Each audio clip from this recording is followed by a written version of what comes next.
Assalamualaikum warahmatullahi wabarakatuh. Alhamdulillahi wa kafa. Wassalatu wassalamu ala nabiyil mustafa wa ala alihi wa sahbihi ali sidki wal wafa wa kafa billahi syahida. Asyhadu an la ilaha illallah wahdahu la syarika lah wa asyhadu anna Muhammadan abduhu wa rasuluhu la nabiyya wa la rasula ba'dah. Qala Allah Ta'ala a'udzu billahi minasyaitonir rajim. Ya ayyuhalladzina amanu taqullaha haqqa tuqatih wa la tamutunna illa wa antum muslimun.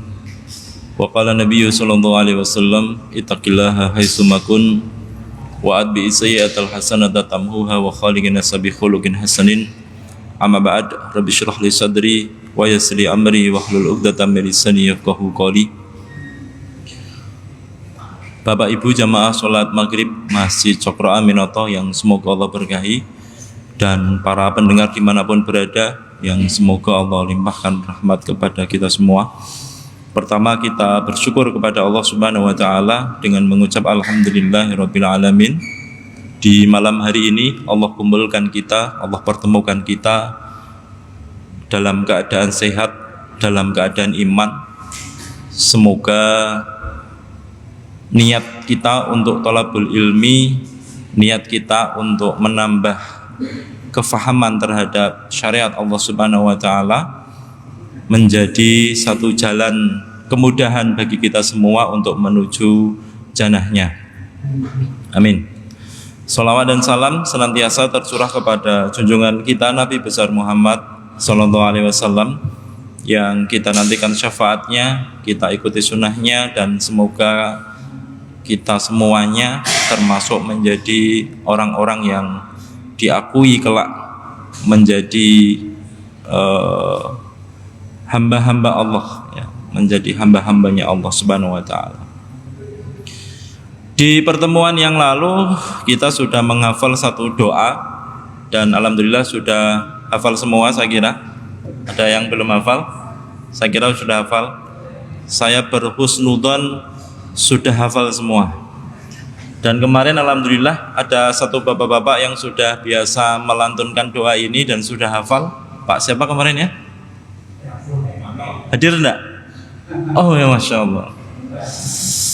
Sudah saya siapkan hadiahnya Pak. Insya Allah nanti lebih dari iPhone Pak, ya, lebih dari iPhone. Mas Husen, tolong maju depan. Tak kasih satu hadiah kecil tapi lengkap, ya.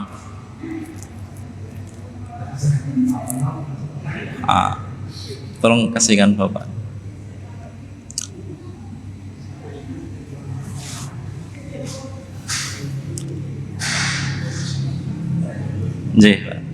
Itu hadiahnya adalah hadis Arba'in Imam An-Nawawi, dan di situ ada disebutkan tentang teknik menghafal Pak, ada teknik menghafalnya, kemudian keutamaan menghafal, ya, keutamaannya menghafal hadis Arba'in, dan dari awal sampai akhir hadis nomor 42 itu isinya tentang pokok keislaman Pak, pokok sebuah permasalahan hiruk pikuk di dunia ini. Kalau paham itu berarti kita sudah menguasai hampir keseluruhan Pak, ilmu tentang syariat Allah Subhanahu wa Ta'ala. Itu ada di kitab hadis Arba'in Pak. PR-nya nanti tolong dihafal Pak, ya. Ya. Di kesempatan pada malam hari ini kita akan memurojaah kembali, ya, memurojaah kembali tentang udhiyah yang setahun yang lalu sudah kita bahas dan sudah kita pelajari bersama tentang masalah kaitan dengan hukum-hukumnya, pengertian dan lain sebagainya. Mudah-mudahan ini nanti bisa mencerahkan kembali, karena sudah tinggal beberapa hari kita akan kembali untuk Idul Adha, ya. Kemarin Idul Fitri, Syawal, kemudian ini sudah bulan Dzul Qa'dah, bentar lagi Dzulhijjah. Ini materinya sama Pak, hanya nanti ada di beberapa tempat saya tambahi rujukan dan ikhtilaful ulama, ya, perbedaan ulama. Ada 16 poin yang sudah kita bahas pada tahun lalu dan insya Allah akan kita tambahkan di pertemuan-pertemuan yang akan datang, yang berkaitan dengan sub pembahasan tentang masalah udhiyah, khusus untuk fikih udhiyah. Dan ini saya bagikan secara gratis PP-nya, PowerPoint-nya, bagi Bapak Ibu hadirin yang mau dan perlu untuk mengcopy paste, dipersilahkan, ya, dipersilahkan. Dan bisa digunakan untuk presentasi di tempat yang lain, karena ini sebagian besar sudah saya terjemahkan ke dalam bahasa Indonesia, jadi nanti bisa dipahami, ya, secara gampang. Kita akan membahas satu persatu dari poin pertama sub pembahasan kita, yaitu tentang sejarah disyariatkannya. Sejarah disyariatkannya udhiyah ini ada di dalam Al-Quran, kisahnya Nabi Ibrahim dan putranya Nabi Ismail alaihissalam. Insya Allah nanti akan kita kita kupas lagi, kita ingatkan kembali. Yang di situ nanti ada beberapa hikmah, salah satunya adalah syariat yang sampai hari ini masih kita jalankan, ya, syariatnya Nabi Ibrahim yang masih dijalankan sampai pada zaman Nabi Muhammad SAW, termasuk nanti haji, ya, syariat haji dan lain sebagainya. Yang kedua adalah tentang hikmah disyariatkannya udhiyah, tentang hikmahnya, ya, apa saja, kemudian masuk ke pengertian udhiyah, ya, tentang udhiyah, kemudian perbedaan antara udhiyah dengan kurban. Jadi nanti ada, kita bedakan antara udhiyah, kurban dan korban, ya. Dulu ingat Pak, ya, antara udhiyah, kurban dan korban, ya. Nanti kita bedakan. Di dalam Al-Quran itu disebutkan kata kurban Pak, ya, disebutkan kata kurban, ya, dan disebutkan kata udhiyah, dan itu memiliki makna yang berbeda, ya, makna yang berbeda. Korban itu lebih berbeda lagi, ya, korban bencana alam itu. Yang kelima adalah hukum udhiyah. Nanti udhiyah ini hukumnya ada dua, ada yang wajib, bentuk wajib, ada yang sunnah muakkadah. Kemudian yang keenam syarat-syaratnya, kemudian larangan bagi mudhahi. Mudhahi itu apa? Siapa? Mudhahi itu orang yang berudhiyah, namanya mudhahi, ya, orang berudhiyah, orang berkurban, kurban itu namanya mudhahi. Kemudian salah satu larangannya nanti adalah menjual belikan kulit, ya, kulit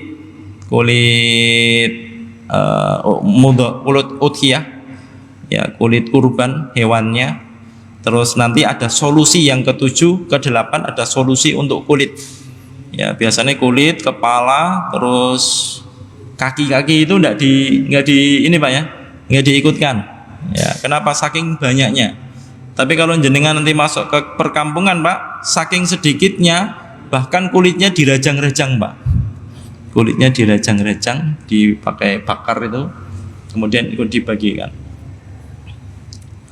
Kemudian yang ke-9 ketentuan unta dan sapi. Kemudian yang ke-10 patungan atau kambing, mana yang lebih utama?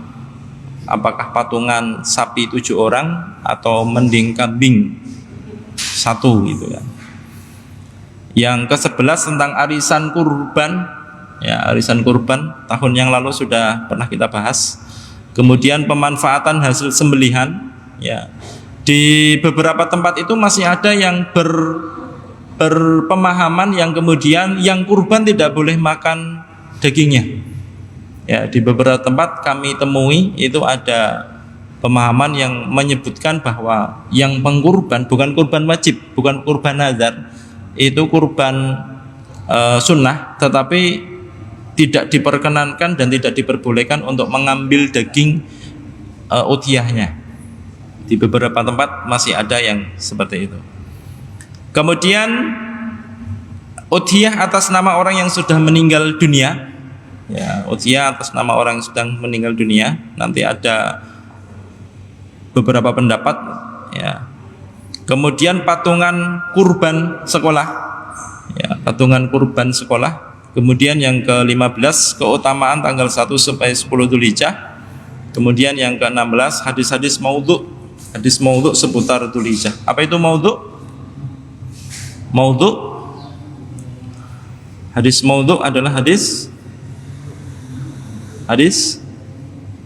maudhu. Hadis maudhu adalah hadis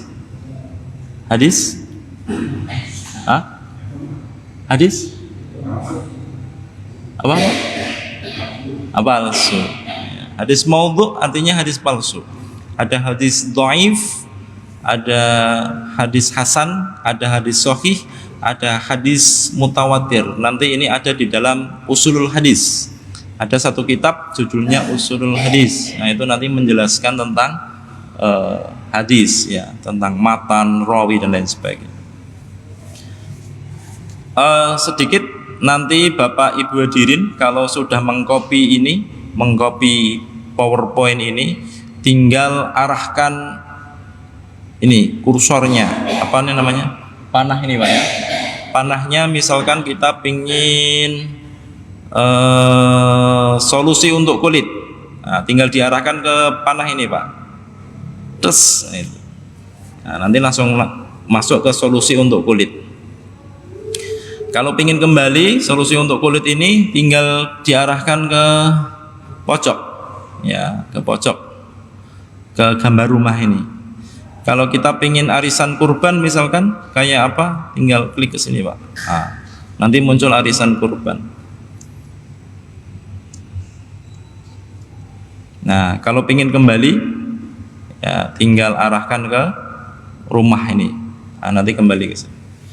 Nah, ini nanti kalau Bapak Ibu mengcopy, nah, silakan di copy, nanti tinggal bisa untuk presentasi ya, atau untuk bahan kajian, ya, bahan kajian. Kenapa? Di email,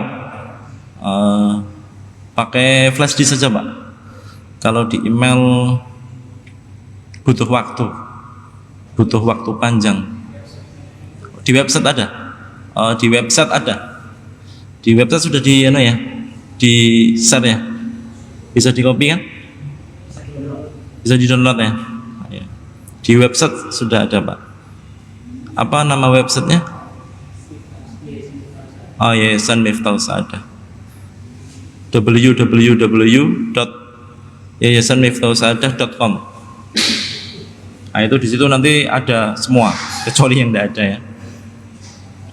Kita akan bahas satu dulu, poin pertama tentang sejarah disyariatkannya, ada diabadikan di dalam Quran surat As-Saffat ayat 100, 101 dan 102. Di sini mengandung banyak makna Pak, Bapak Ibu hadirin sekalian. Di dalam Quran surat As-Saffat ayat 100, 101 dan 102 ini mengandung banyak makna. Ya, artinya banyak makna itu banyak pelajaran. Ya, banyak pelajaran yang kemudian perlu untuk kemudian jadi ibrah kita. Kisahnya yang pertama bahwa Nabi Ibrahim alaihi salam beliau menikah. Kalau menikah itu biasanya usianya masih muda Pak. Ya, usianya masih muda, lajang menikah.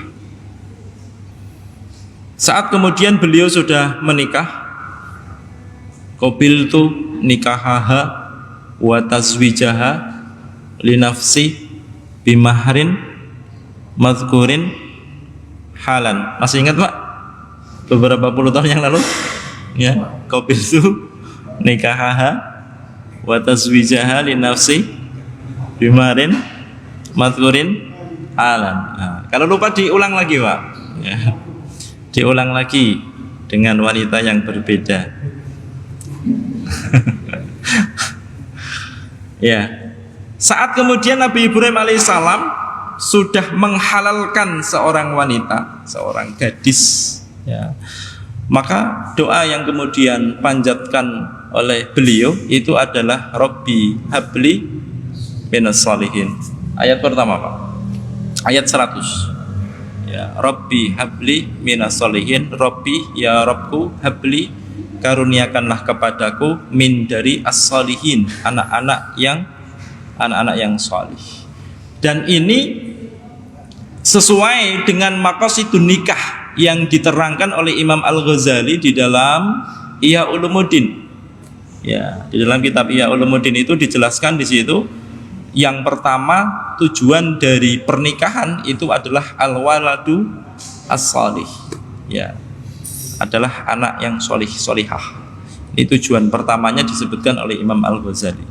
Makanya doa yang disampaikan oleh Nabi Ibrahim alaihissalam setelah beliau menghalalkan seorang gadis, seorang wanita yang sudah menjadi istrinya, doa beliau Rabbi habli minas sholihin. Pertanyaan berikutnya adalah seberapa seriusnya Nabi Ibrahim alaihissalam, seberapa besarnya keinginan Nabi Ibrahim alaihissalam sampai kemudian beliau ucapkan doa ini sangat lama sekali Pak ya. Dia berdoa dengan doa ini itu sangat panjang dan lama sekali ya, sangat panjang dan lama sekali. Kenapa kok begitu? Karena saat kemudian beliau sudah menikah dan beliau doa dengan doa ini, ternyata ditunggu 1 bulan istrinya belum ada tanda-tanda kehamilan. Biasanya ada yang menikah 1 pekan sudah ketahuan hamil Pak ya, sudah ketahuan hamil. 2 pekan ya, 2 pekan sudah ketahuan hamil. Ada yang 1 bulan baru kelihatan hamil, ada yang 2 bulan, ada yang 3 bulan. Ini ditunggu Pak, sampai 3 bulan ternyata belum ada tanda-tanda kehamilan dari sang istri. Ditunggu sampai 3 bulan, ditunggu sampai 9 bulan, ditunggu sampai 1 tahun, ternyata belum ada tanda-tanda kehamilan. Ditunggu sampai 2 tahun, 3 tahun, 10 tahun, 20 tahun, 30, 40, 60, 70 tahun Pak ditunggu. Sampai di dalam tafsirnya Imam Al-Qurtubi Al-Jami' Al-Ahkamul Quran itu menyebutkan di situ kurang lebih beliau berdoa dengan Rabbi habli minas sholihin ini itu sampai usia pernikahannya 80 tahun ya, 80 tahun. Doanya istiqomah, Rabbi habli minas sholihin, Rabbi habli minas sholihin. Sampai usia berapa Pak? 80 tahun usia pernikahan. Pada saat itu Nabi Ibrahim alaihissalam kurang lebih usianya adalah 120 tahun. 120 tahun itu usia kayak apa Pak kalau kita Pak? Masih ada Pak usianya 120 tahun di sini Pak? Tidak ada Pak ya, paling buanter itu 100, paling buanter 100, 90 masih ada, 90 orang-orang lama misalnya, orang-orang dahulu. Di usia 80 tahun pernikahan itu Pak, maka Allah Subhanahu wa taala menjelaskan fabasyarnahu, basyara yubasyiru itu maknanya adalah memberikan kabar gembira. Ya, kabar gembira. Fabasyarnahu, maka kami berikan kabar gembira kepada Nabi Ibrahim bihulamin, dengan lahirnya seorang anak halimin, yang halim. Halim itu maknanya adalah penuh kesabaran. Ya, anaknya itu anak penyabar, anaknya sabar. Ya, pada waktu itu setelah lahir yang bernama Nabi Ismail, diberi nama Nabi Ismail alaihi salam, beberapa hari atau bulan kemudian diperintahkan Nabi Ibrahim alaihissalam dari Allah Subhanahu wa taala turun perintah, diperintahkan untuk menempatkan istri dan anaknya ini di sebuah gurun yang hari ini kita kenal dan kita tahu menjadi salah satu syariat haji. Di mana, Pak? Di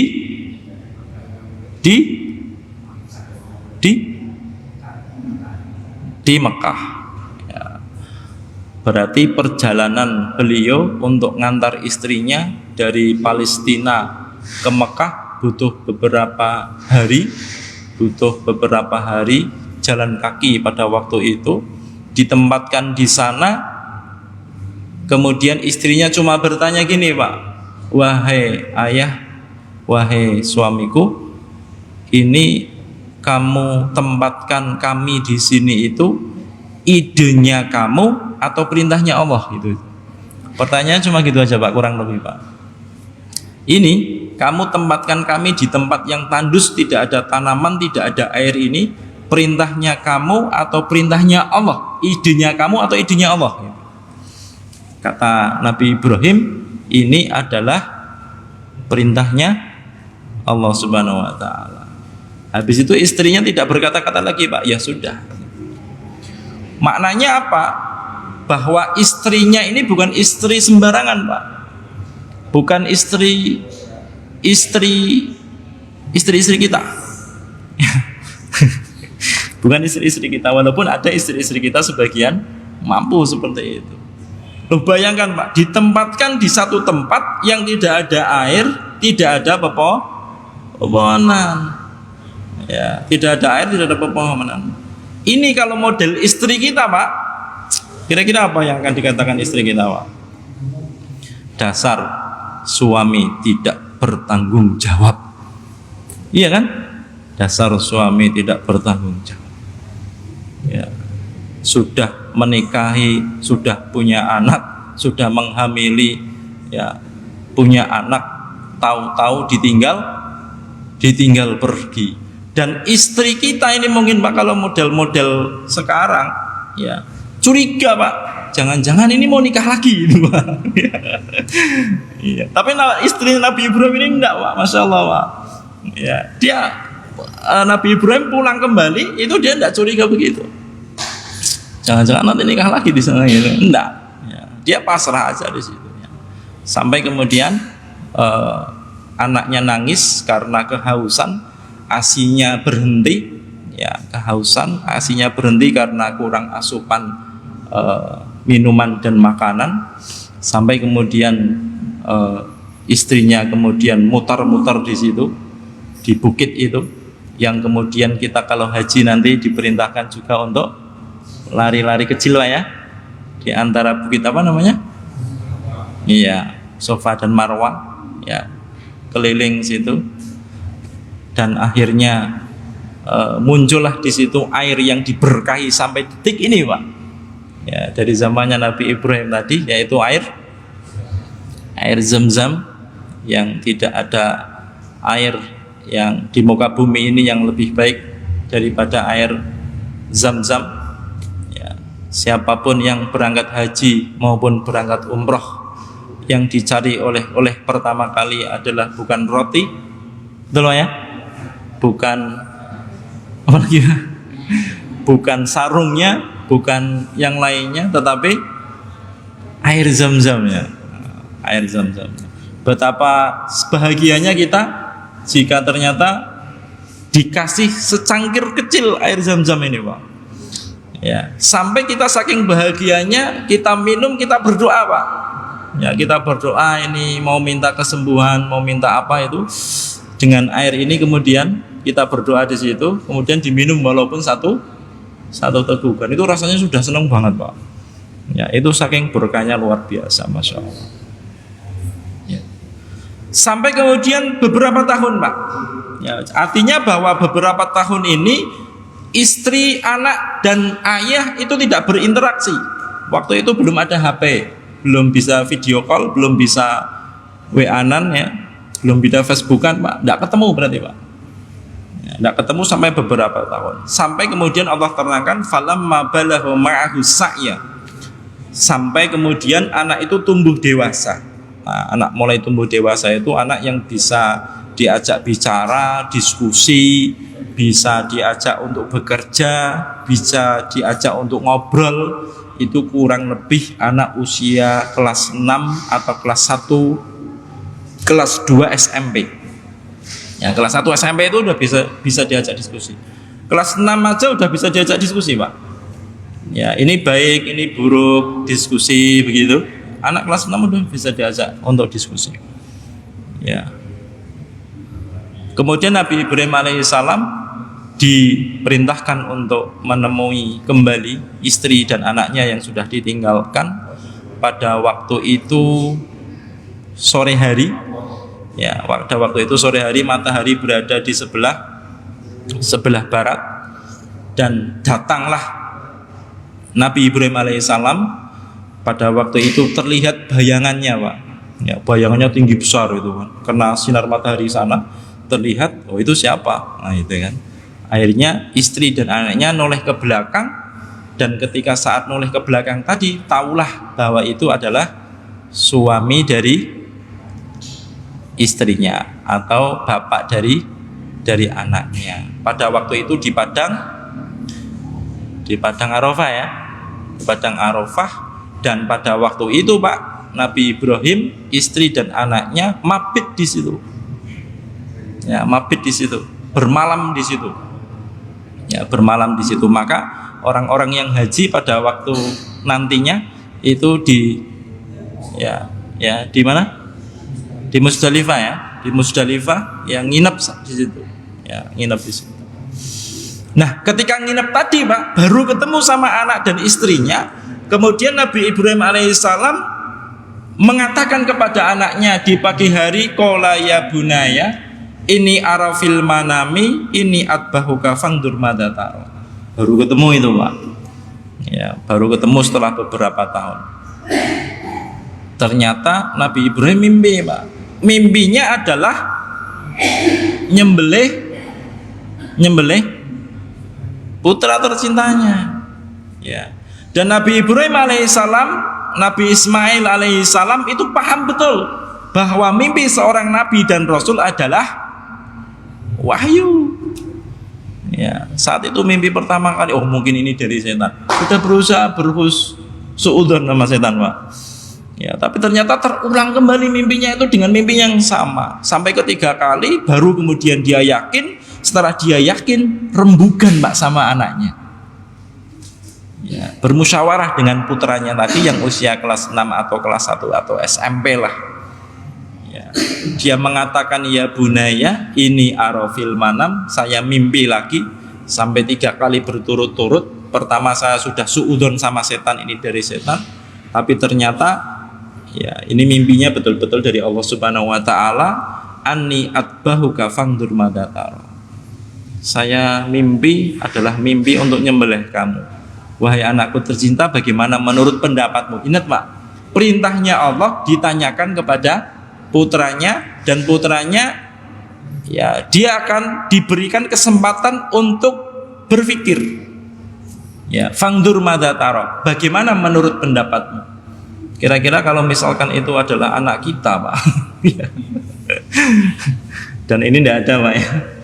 Wahai anakku, motor yang Bapak belikan atau laptop atau HP yang barusan Bapak belikan untukmu, tak jual ya untuk berobat nenekmu. Kira-kira boleh enggak, Pak? Ya. Nggak usah nyawa, Pak. Ya, nggak usah nyawa kayak Nabi Ibrahim. HP yang baru dibelikan 1 bulan yang lalu, ternyata nenek atau kakeknya jatuh, masuk ke rumah sakit di ruang ICU. Kemudian orang tuanya sudah bingung nyari kesana kesini tidak nemukan, kecuali HP anaknya yang harganya 25 juta. HP apa yang harganya 25 juta? iPhone, Pak, ya. Harganya mahal lah pokoknya, ya. Kemudian kita bilang sama anak kita, wahai anakku tercinta, kamu lihat kakekmu sedang berada di ruang ICU butuh darah dan butuh biaya banyak. Bagaimana kalau HP-mu yang barusan bapak belikan kamu jual untuk membantu kakek dan nenek kakekmu yang sedang sakit? Kira-kira jawaban anak kita apa Pak nantinya Pak? Iya. Oh silahkan Pak itu. Kalau Nabi Ismail, Pak monggo Pak, tak jualkan, uangnya nanti dibuat kakek semuanya. Itu kalau anaknya Nabi Ismail. Kalau anak kita mungkin milih-milih Pak. Bapaknya gimana sih? Masih punya kebun kok nggak kebunnya aja yang dijual gitu. Ya. Realitasnya begitu Pak. Dan ternyata jawaban anak ini juga luar biasa Pak. Qala ya abatif al-matumar. Kata anak tadi setelah diajak bermusyawarah tadi Pak. Apa kata anak tadi? Kata Ismail tadi, Nabi Ismail, wahai bapakku, ya, if'al matumar, ya, kerjakan apa yang diperintahkan olehmu. Kerjakan apa yang diperintahkan olehmu. Di sini ada beberapa poin penting tentang parenting. Yang pertama bahwa Nabi Ismail alaihissalam sejak kecil itu tidak mendapatkan didikan dari seorang ayah. Ya, Nabi Ismail ya alaihissalam Pak itu tidak mendapatkan didikan dari seorang ayah. Dia mendapatkan didikan dari seorang ibu tok. Ya, tetapi ketika ketemu dengan ayahnya mau nyembelih, jawaban dia luar biasa. Ya, jawaban dia luar biasa. Ya abatif al matumar. Ya abati. Ya abati itu maknanya juga panggilan untuk ayah tercinta Pak. Wahai ayahku tercinta, lakukan apa yang diperintahkan oleh Allah Subhanahu wa taala. Yang kedua, maknanya bahwa doanya Nabi Ibrahim alaihissalam semenjak kurang lebih berarti 80 sampai 90 tahun yang lalu dikabulkan oleh Allah Subhanahu wa taala ketika dia berdoa, Rabbi habli minas sholihin. Yang ketiga, Bapak Ibu hadirin, walaupun bapak dan anak tidak pernah berinteraksi, tetapi doa beliau seorang ayah dan doa seorang ibu itu selalu bertemu di langit Pak. Ya, selalu bertemu di langit dunia, ketemu doanya. Ya, jadi mungkin sepertiga malam ibunya sholat tahajud, ibunya bermunajat kepada Allah, bapaknya juga bermunajat kepada Allah, padahal di tempat yang sangat jauh. Doanya ketemu di langit, akhirnya turun kepada anaknya Nabi Ismail alaihissalam. Ya, maka jadilah seperti Nabi Ismail alaihissalam. Pelajaran yang dapat kita ambil yang pertama adalah istiqomah di dalam berdoa. Ya, kita harus istiqomah dalam berdoa. Kira-kira doa apa Pak yang senantiasa kita panjatkan dari dulu sebelum menikah sampai sekarang masih kita panjatkan, yang kemudian sampai sekarang belum dikabulkan? Ada Pak? Hampir tidak ada Pak ya? Tidak ada ya? Bapak-bapak ada? Tidak ada? Ada? Doa sapu jagat. Doa sapu jagat ya. Itu sudah dikabulkan Pak. Iya kan? Sudah dikabulkan. Ini Nabi Ibrahim 80 tahun Pak. Ya, doanya 80 tahun baru dikabulkan oleh Allah Subhanahu wa taala. Ya. Hikmahnya banyak Pak. Kalau kita sudah berdoa pingin anak yang soleh, ternyata sampai hari ini belum kita dapati, itu berarti artinya kita harus terus berdoa Pak. Karena bisa jadi Allah berikan ujian anak kita yang tidak soleh tadi, suatu saat nanti dengan doa yang istiqomah tadi bisa jadi soleh Pak. Ya, bisa jadi kembali soleh, kembali muslih lagi setelah, bahkan doanya itu bisa jadi setelah kita meninggal dunia. Ya, dulu pernah saya ceritakan ada seorang ibu yang kemudian dia berdoa agar anaknya hafal Quran, dan kemudian ternyata Allah kabulkan setelah ibu ini meninggal dunia, dan anaknya tadi kemudian tumbuh dewasa usia 40 atau 60 tahun, itu kemudian dia hafal Quran Pak.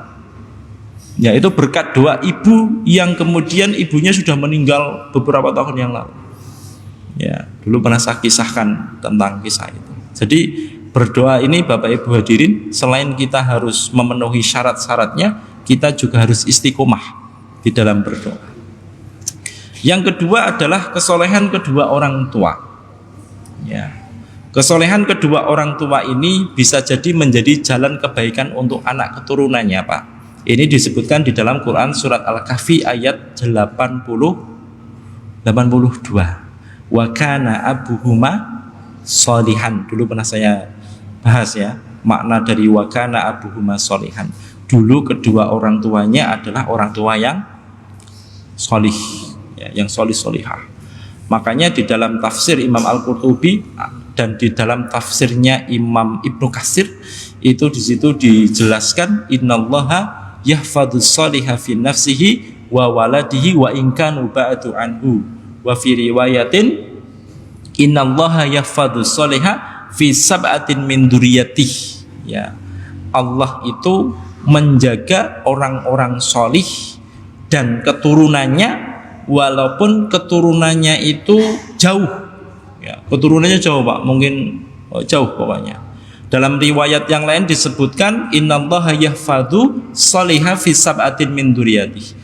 Allah menjaga kesalihan seseorang itu sampai fisaba'atin, sampai tujuh keturunan min dzurriyyatihi, dari keturunannya. Ya, sampai 7 keturunan. Nanti bisa dicek di dalam tafsir Quran Al-Qurtubi, tafsir Al-Qurtubi dan Ibnu Katsir itu menyebutkan hampir sama. Ya, hampir sama. 7 keturunan dijaga oleh Allah. Itu karena kesalihan kedua orang tua. Yang ketiga adalah bahwasanya mimpi Nabi dan Rasul adalah wahyu. Jadi ini menunjukkan selain daripada Nabi dan Rasul, mimpinya adalah bukan wahyu. Artinya tidak bisa dijadikan sebagai pegangan dan rujukan orang melakukan sesuatu, baik itu masalah ibadah ataupun masalah-masalah yang lain. Betapa banyak kita temukan ada orang mimpi, Pak, saya bermimpi untuk menjual tanah warisan dari ibu, ketemu sama saudara-saudaranya dan dia mimpi, Pak, mimpinya adalah jual tanahnya warisan dari orang tua. Mimpinya gitu kan, angel itu, Pak, untuk menjelaskannya. Buktimu mimpi apa itu loh? Buktimu mimpi untuk jual tanah itu apa? Apakah kamu betul mimpi itu orang tua? Jangan-jangan yang bertemu bukan orang tua, jin itu kan, Pak, ya? Kan bisa jadi begitu, Pak. Ya. Maka tidak bisa dijadikan pegangan. Di dalam hukum syariat pun sama, Pak. Ya, di dalam hukum syariat pun sama, tidak bisa dijadikan pegangan. Berapa banyak orang yang kemudian beberapa kasus itu diberita membunuh orang disebabkan karena mimpi, bisikan mimpi. Saya bermimpi bunuh si fulan gitu. Ketika ditangkap kan banyak yang gitu, Pak. Ya, kaya Nabi dan Rasul gitu. Yang keempat adalah bahwasanya komunikasi ayah kepada anak itu dominan, Pak, di dalam Al-Qur'an. Walaupun antara ibu dan bapak itu lebih banyak komunikasinya itu diceritakan itu bapak kepada anak, bukan ibu kepada anak, tapi bapak kepada anak. Ini yang diceritakan di dalam Al-Qur'an. Nabi Ibrahim bapaknya apa ibunya? Bapaknya. Hampir bapaknya. Artinya seorang bapak berarti harus punya waktu untuk anaknya, untuk berdialog dan berdiskusi. Ya, dialog sama anaknya dan berdiskusi. Ya, diskusi musyawarah begitu, Pak, sama anaknya agar terjalin komunikasi, kedekatan dan kematangan cara berpikir anak. Ya, itu penting. Ya, komunikasi ayah kepada anaknya. Yang kelima, kisahnya Nabi Ibrahim, istri dan anaknya ini menunjukkan bahwasanya istri Nabi Ibrahim selalu baik sangka kepada Allah. Terbukti saat kemudian beliau bertanya kepada suaminya, ini perintah Allah atau idemu? Gitu kan. Jawabannya perintah Allah, dia tidak bertanya tentang yang lain, Pak. Ya, tidak bertanya tentang yang lain. Dia cuma anut saja dan dia pasti berhusnudzon kepada Allah. Suaminya juga sama. Ketika dia meninggalkan anak dan istrinya di tempat seperti itu, tandus, tidak ada tumbuhan dan air, dia juga berhusnudzon kepada Allah. Allah mesti tidak mungkin menciptakan perut kemudian tidak menciptakan isinya. Artinya dia paham betul bahwa rezeki itu mesti Allah turunkan. Ya, artinya tidak perlu khawatir. Ya, tidak perlu khawatir. Tenang, tidak perlu khawatir.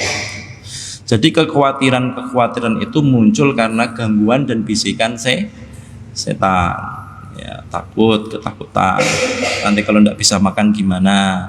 Anak saya nanti kalau sudah sekolah, nanti mikir kita kerjaannya apa? Tidak usah sampai pusing banget, Pak. Tidak usah sampai pusing banget. Biar Allah Subhanahu Wa Taala yang atur. Kita boleh berusaha, kita boleh berdoa, kita boleh kemudian untuk memilihkan anak kita nanti mau apa. Tapi tetap, Pak, nanti yang memegang, ya, yang memegang kuasa itu adalah Allah Subhanahu Wa Taala. Maka pada saat itu pilihan Allah itu kita harus husnudzon sama Allah. Pilihan Allah itu adalah yang terbaik. Ya, pilihan Allah itu adalah yang terbaik dalam segala keadaan dan kesempatan. Sudah habis waktunya, Pak ya? 5 menit lagi? 3 menit lagi. Ya. Kita lanjutkan sebentar. Yang terakhir adalah meniti jalan sabar dan syukur. Kita di dunia ini cuma diberikan dengan 2 jalan. Ya, kalau kita tidak bersabar, mestinya kita harus menjadi orang yang bersyukur. Ya, orang bersabar dan orang bersyukur ini adalah ciri dan tanda orang itu adalah penghuni surga, Pak. Ya, ciri dan tanda orang itu penghuni surga. Dan sabar itu nanti akan terbagi menjadi 3: sabar untuk tidak bermaksiat, sabar untuk tetap dalam taat, dan sabar ketika mendapatkan musibah. Para ulama ketika menjelaskan, Ibnu Qayyim al-Jauziyah di dalam kitabnya Ad-Da' wa Dawa menjelaskan di situ, di antara 3 sabar ini, sabar tidak maksiat, sabar ketika dalam ketaatan, dan sabar ketika mendapatkan musibah, beliau menempatkan sabar untuk tidak maksiat ini pada poin yang pertama. Jadi sabarnya Nabi Yusuf ketika dimasukkan ke dalam sumur, dengan sabarnya Nabi Yusuf ketika diberikan kesempatan berduaan untuk berzina dengan seorang wanita yang cantik, itu lebih besar pahalanya ketika dia menahan untuk tidak berbuat maksiat. Kalau sabarnya orang ketika kena musibah, itu dia harus sabar, Pak. Biar bagaimana kan harus sabar. Jadi dipaksa. Oh iya, sabar itu. Kenapa? Karena bisa kepaksa. Tapi sabarnya untuk bermaksiat kita diberikan pilihan, Pak. Ya, Nabi Yusuf itu diberikan pilihan, betul. Sudah tidak ada orang yang ngajak wanita cantik, berpengaruh, hartanya banyak, berkuasa, semua orang menginginkannya, pintunya sudah tutup rapat, bahkan semut saja tidak ada yang melihat. Kurang apa coba, Pak? Ya, tapi ternyata beliau bisa sabar di situ. Ya, kemudian beliau menghindari perbuatan tadi. Ini pahalanya lebih besar dibandingkan dengan sabar yang tertimpa musibah. Ya. Karena tertimpa musibah itu mau tidak mau dia harus menjalani, ya, harus menjalankan. Tapi untuk tidak bermaksiat, Allah berikan pilihan kepada kita. Demikian yang dapat kami sampaikan. Mudah-mudahan bermanfaat walaupun singkat. Kita tutup dengan doa kafaratul majlis. Subhanakallahumma wa bihamdika, asyhadu alla ilaha illa anta, astaghfiruka wa atubu ilaik. Untuk kajian berikutnya, insya Allah nanti kita akan pilih, Bapak Ibu hadirin boleh memilih poin keberapa yang akan kita bahas. Nanti tinggal kita bahas bersama di situ. Assalamualaikum warahmatullahi wabarakatuh.